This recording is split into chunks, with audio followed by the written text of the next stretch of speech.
Pengertian flowchart.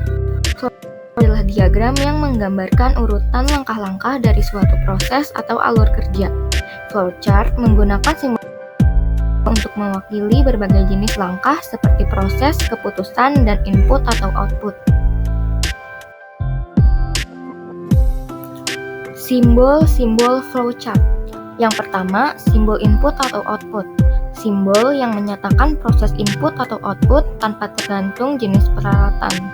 Yang kedua, simbol punch card, yaitu simbol yang menyatakan input berasal dari kartu atau output ditulis ke kartu. Yang ketiga, simbol magnetic tape, simbol yang menyatakan input berasal dari pita magnetik atau output disimpan ke pita magnetik. Yang keempat, simbol disk storage, simbol yang menyatakan input berasal dari disk atau output disimpan ke disk.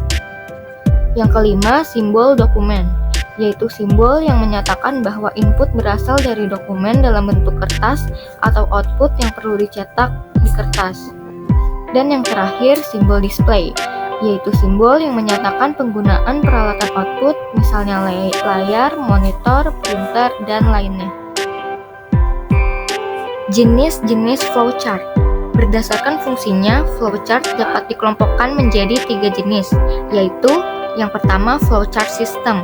Flowchart yang menggambarkan sistem secara keseluruhan termasuk input, proses, dan output dari sistem tersebut. Yang kedua, flowchart prosedural, yaitu flowchart yang menggambarkan suatu prosedur secara detail termasuk langkah-langkah, keputusan, dan input atau output dari prosedur tersebut. Dan yang ketiga, flowchart program, yaitu flowchart yang menggambarkan logika program, termasuk langkah-langkah, keputusan, dan input atau output dari program tersebut. Format flowchart. Flowchart harus disusun dengan format yang jelas dan mudah dipahami. Berikut adalah beberapa hal yang perlu diperhatikan dalam menyusun format flowchart. Yang pertama, gunakan simbol-simbol yang standar. Kedua, gunakan label yang jelas untuk setiap simbol. Yang ketiga, pastikan aliran data dari satu simbol ke simbol lain jelas. Dan yang keempat, gunakan warna atau garis untuk mempermudah pemahaman flowchart.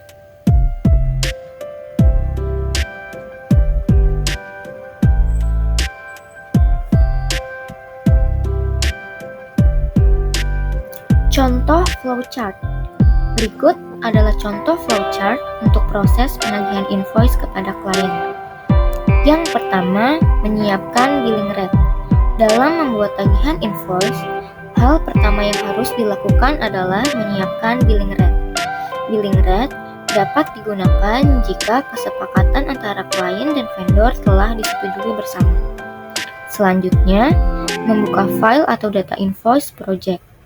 Jika billing rate sudah ada dan tersedia, maka langkah selanjutnya yang dilakukan accounting adalah membuka file atau data invoice. Jika file atau data invoice belum ada, maka buat filenya terlebih dahulu. Selanjutnya, memproses atau menginput invoice sesuai dengan billing rate. Jika file atau data invoice sudah dibuka atau dibuat, langkah selanjutnya adalah menginput billing rate ke dalam invoice. Selanjutnya, melakukan pengecekan ulang terhadap billing rate. Jika billing rate sudah diinput ke dalam invoice, maka accounting harus melakukan pengecekan kembali terhadap billing rate, supaya tidak terjadi kesalahan ataupun revisi pada invoice-nya. Setelah melakukan pengecekan, langkah selanjutnya adalah menyiapkan faktur pajak melalui aplikasi e-faktur. Setelah invoice sudah dilakukan penginputan dan pengecekan terhadap billing rate, langkah berikutnya menyiapkan atau membuka faktur pajak untuk persiapan membuat faktur pajak menggunakan aplikasi e-faktur.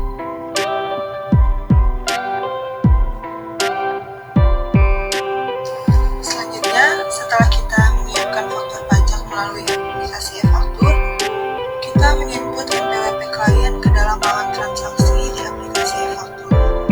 Sebelum dibuat faktur pajak, kita harus terlebih dahulu memasukkan NPWP klien ke dalam alat transaksi di aplikasi e-faktur.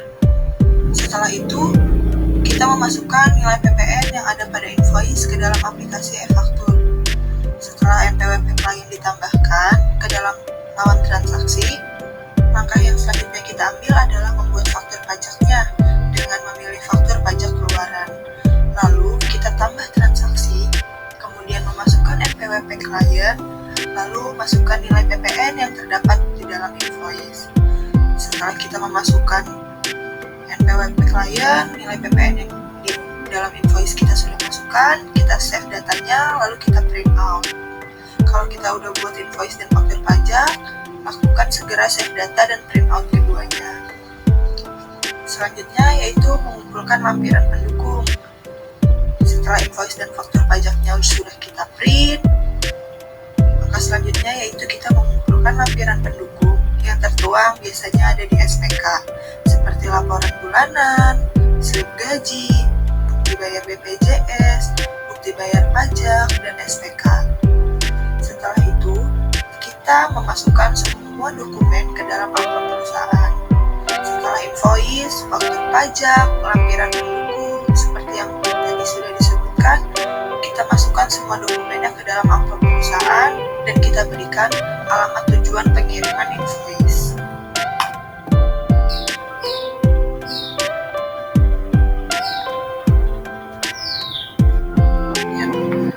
Langkah selanjutnya jika semua dokumen sudah dimasukkan ke dalam amplop perusahaan, yaitu adalah dokumen siap dilakukan pengiriman kepada user. Tetapi sebelum melakukan pengiriman, alangkah baiknya semua dokumen dicek terlebih dahulu supaya tidak ada lampiran yang tertinggal. Dalam proses pengiriman biasanya ini relatif, tergantung jarak atau tempat bekerja para anggota atau proyek. Dalam proses pengiriman terdapat dua cara, yaitu cara pertama adalah menggunakan jasa ekspedisi atau JNE. Biasanya jika kita menggunakan jasa ekspedisi JNE untuk mengirimkan dokumen invoice kepada user,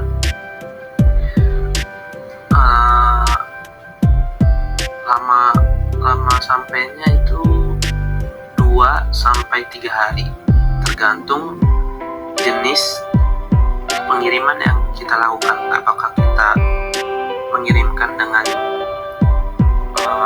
kilat atau yang reguler.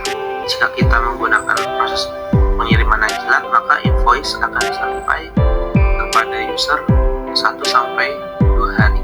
Tetapi jika menggunakan pengiriman reguler bisa 2-3 hari. Lalu ketika kita menggunakan jasa ekspedisi JNE, langkah selanjutnya adalah jika kita sudah mengirimkan kepada pihak JNE, kita harus melakukan tracking dokumen secara berkala. Untuk apa? Supaya kita bisa melihat sudah di mana dokumen kita yang kita kirimkan kepada user.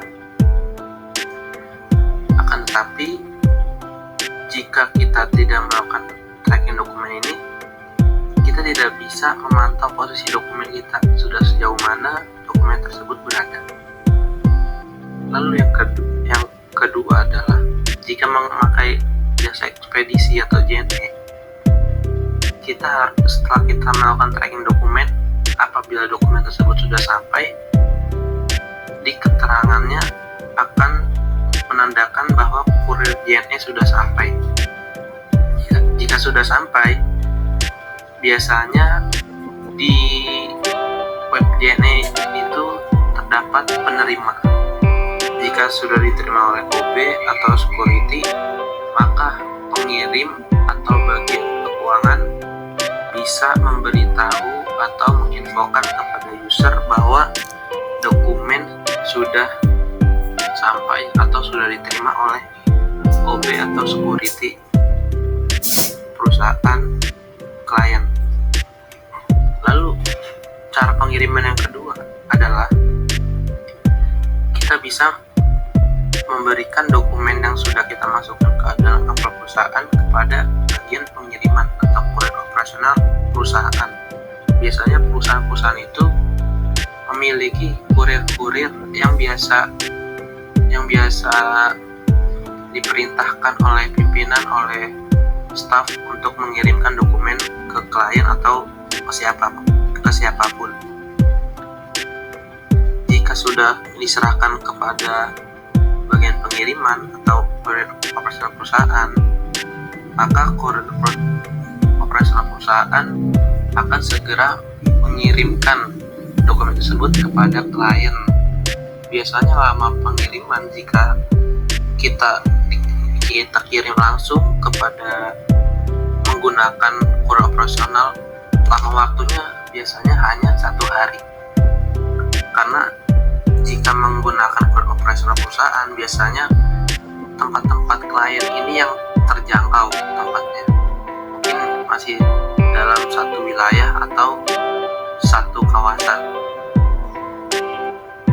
Lalu jika invoice telah diterima oleh klien, kita berhak menagihkan invoice tersebut yang sudah kita tagihkan kepada klien. Tetapi sebelum itu, klien berhak memeriksa semuanya terlebih dahulu, baik itu dari invoice-nya, dari faktur pajaknya, maupun dari tampilan pendukungnya. Jika tidak ada revisi semua, maka klien harus membayarkan tagihan invoice yang kita kirimkan sesuai dengan due date yang berlaku. Ya, jadi seperti itu alur flowchart dari bagian penagihan invoicing kepada klien. Sekian.